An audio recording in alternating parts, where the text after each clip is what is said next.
Fun भी होगा, मस्ती भी होगी। स्वागत है यार मेरे YouTube चैनल पे। दोस्त आज हम डिस्कस करेंगे last day strategy for CA inter aspirants.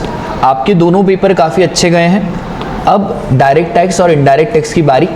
अच्छी खासी छुट्टी आपको इंस्टीट्यूट ने दी है, पर ये छुट्टी को अगर आपने ढंग से मैनेज नहीं करा तो हो सकता है आपका सीए इंटर का डीटी और आईडीटी का पेपर बिगड़ जाए।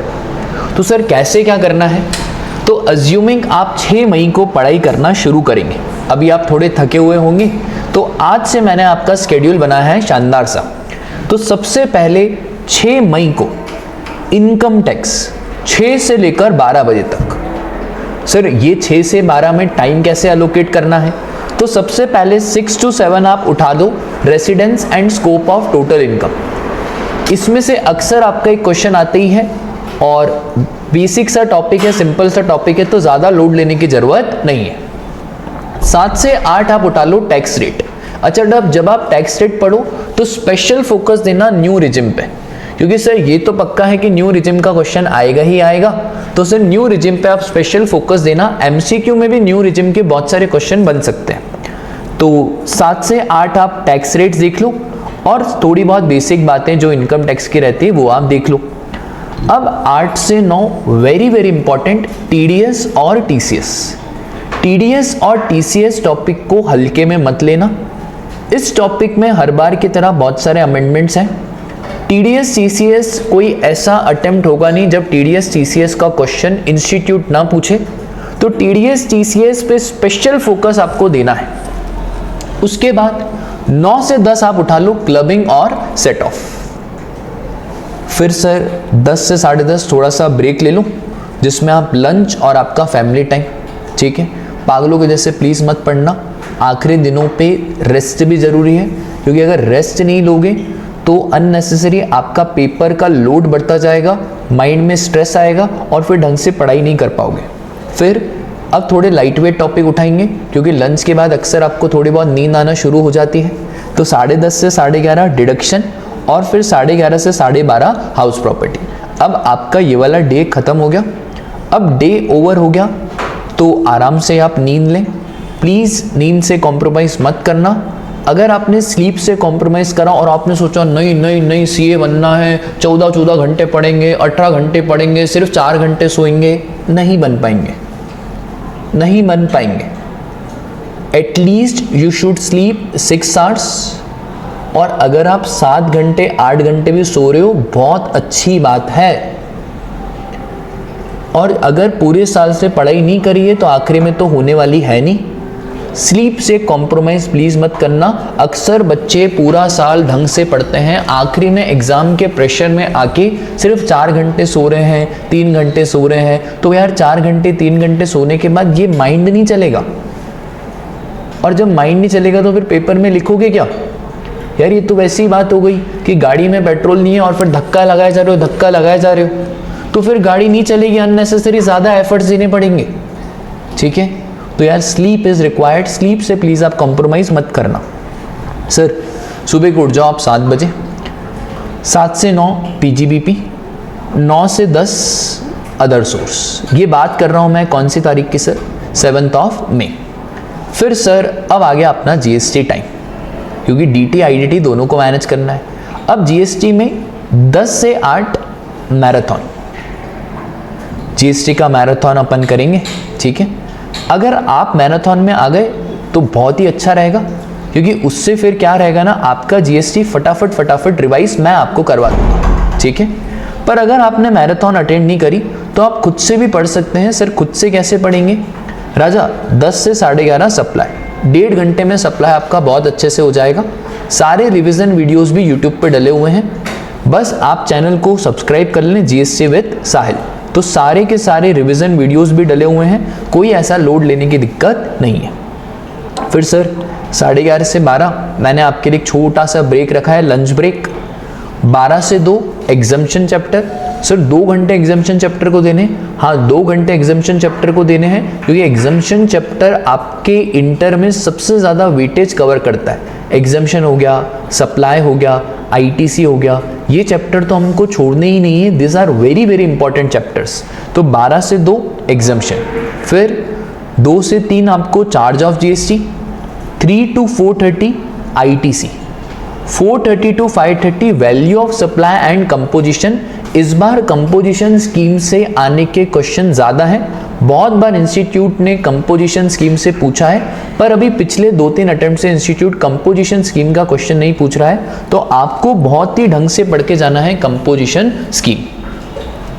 उसके बाद सर ब्रेक ले लूँ, 5:30 to 6, 6 से 7 प्लेस ऑफ सप्लाई, नया टॉपिक है, एग्ज़ाम में आना कंपलसरी है, तो प्लेस ऑफ सप्लाई को लाइटली नहीं लेना है। 7 से 8 रजिस्टर्ड पर्सन।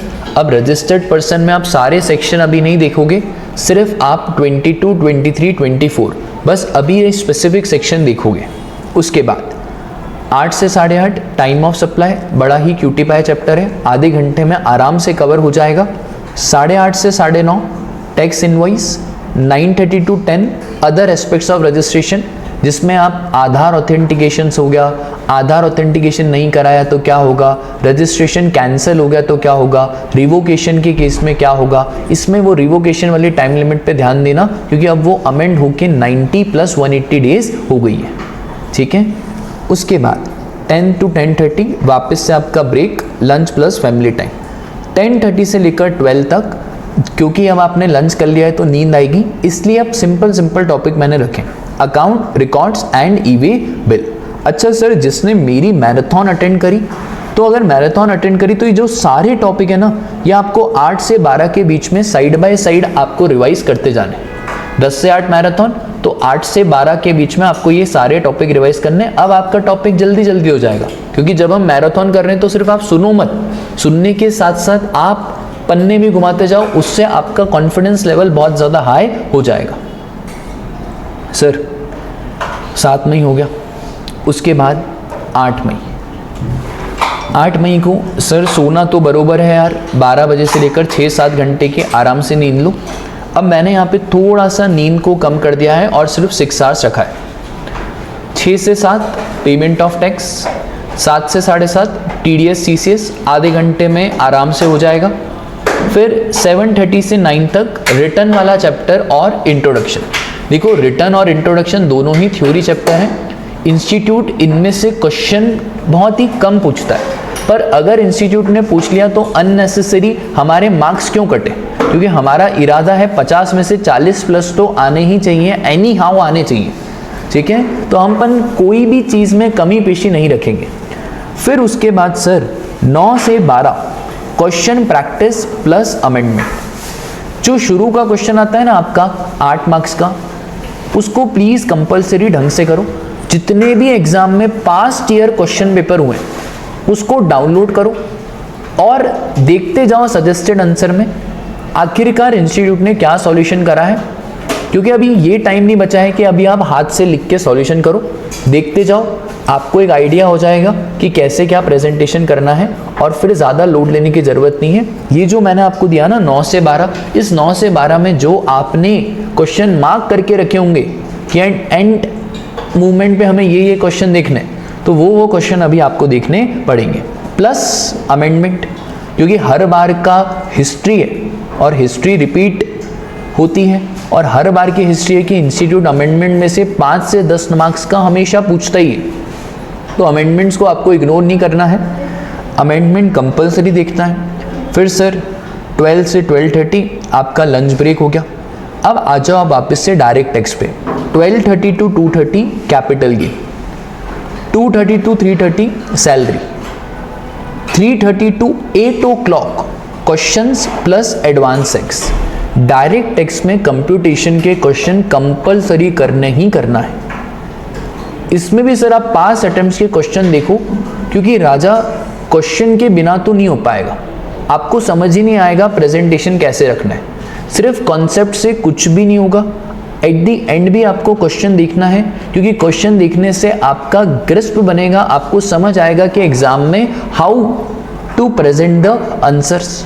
तो मैंने आपके लिए 4 से 5 घंटे दे दिए हैं सिर्फ आपके क्वेश्चंस के लिए। उसके बाद 8 से 9 रिटर्न फाइलिंग का प्रोविज़न और सेल्फ असेसमेंट, ठीक है।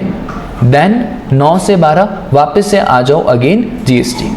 अच्छा, इस बीच में आप हाफ एन आवर का ब्रेक ले लेना, 10 से 10:30 लंच ब्रेक। अब आपका डे ओवर हो गया। अब ये जो लास्ट डे है ना 9 मई, तो 8 मई में मैंने जानबूझ करके 7-8 घंटे की नींद का प्रोविजन डाला है, क्योंकि 9 मई को आपका पेपर है और आधी अधूरी नींद के साथ पेपर देने जाओगे ना, वहां ऐसे झुलकते रहोगे, समझ ही नहीं आएगा क्वेश्चन में लिखा क्या है, और ये नहीं चलेगा। इसलिए जिस दिन आपका पेपर है 9 मई को, उस दिन सबसे ज्यादा नींद लेनी है। और बच्चे अक्सर ये गलती करते हैं कि 9 मई वाले दिन 8 मई को सोएंगे 4 घंटे, 8 मई को सोएंगे 5 घंटे। बेटा 4 घंटे 5 घंटे सोएगा तो ये कैसे चलेगा? इसको चलाने के लिए कोई बादाम से नहीं चलता, कोई काजू से नहीं चलता, कोई पिस्ते से नहीं चलता, ये चलता है एक ढंग की नींद लेने से। तो ऑलवेज 8 मई के बाद आपको 8 घंटे सोना है। सर हमारा एग्जाम है, हाँ पता है एग्जाम है, पूरे इंडिया का एग्जाम है, at least sleep for 8 hours now. और फिर सर 9 मई को आ गया आपका डी डे। डी डे मतलब सर वो डरावना डे जिस दिन आपके एग्जाम है, तो 8:30 से 11:30 आरटीपी देखो, एमटीपी देखो पिछले 3 ईयर्स की, और आपके पास्ट ईयर्स के पेपर्स भी देखो। 11:30 से 12 जो भी लेटेस्ट अमेंडमेंट डीटी और आईडीटी में है वो सारे देख लो। 12 से 12:30 प्लीज मेडिटेट, कुछ भी नहीं करना, ब्रेथ पे फोकस करो, या अगर आप किसी भी स्पिरिचुअल गुरु को मानते हो तो उनका नाम ले लो। मेडिटेट करने से आपका माइंड फोकस्ड रहता है। तो मैं भी सीए फाइनल के मैंने जितने भी पेपर लिखे, जब भी पेपर होने वाला होता है, I use to meditate half an hour और 40 मिनट्स बिफोर द पेपर। उससे माइंड आपका फोकस रहता है। 12:30 खाना नहीं खा के जाना पेपर में, लाइट वेट फूड खा के जाना, फ्रूट्स खा लिए लाइट वेट, क्योंकि अगर भारी भारी खाना खाओगे ना तो एग्जाम में आपको थोड़ी नींद आने लगेगी। और फिर गेट रेडी टू फाइट। बस अब होगा आपका पेपर, और बोलो माता रानी की जय। आपका पेपर बहुत अच्छा जाएगा, बिल्कुल टेंशन लेने की जरूरत नहीं है, क्योंकि आपने बहुत मेहनत करी है और ये सारी मेहनत आखिरी में आपकी रंग लाएगी। ठीक है, तो best of luck for your paper. Video अच्छी लगी हो तो चैनल को लाइक करें, शेयर करें, और इसी तरह से चैनल को अपना प्यार देते रहें।